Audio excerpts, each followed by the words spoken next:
गीता से हमें यह ज्ञान मिलता है कि व्यक्ति को केवल अपने काम और कर्म पर ध्यान देना चाहिए।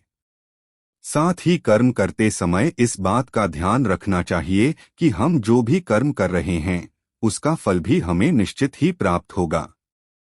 गीता हमें बताती है कि जीवन क्या है और इसे कैसे जीना चाहिए, आत्मा और परमात्मा का मिलन कैसे होते हैं, अच्छे और बुरे की समझ क्यों जरूरी है।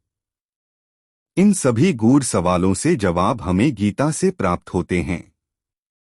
लेकिन सवाल यह है कि गीता का पूर्णत ज्ञान कैसे प्राप्त किया जा सकता है और इसके लिए इसे कितनी बार पढ़ना चाहिए। गीता या फिर किसी भी पाठ से ज्ञान को प्राप्त करने के 4 स्तर होते हैं। इन चारों स्तर से गुजरने के बाद ही किसी भी ज्ञान की पूर्णता होती है और इससे समुचित लाभ होता है।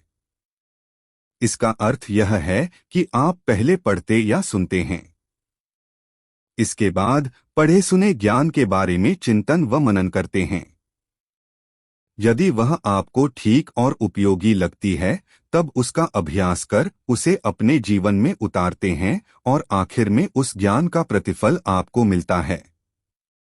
किसी भी ज्ञान को आप पढ़कर या सुनकर छोड़ देंगे, उसे अपनाएंगे नहीं तो उसका फल कैसे मिलेगा।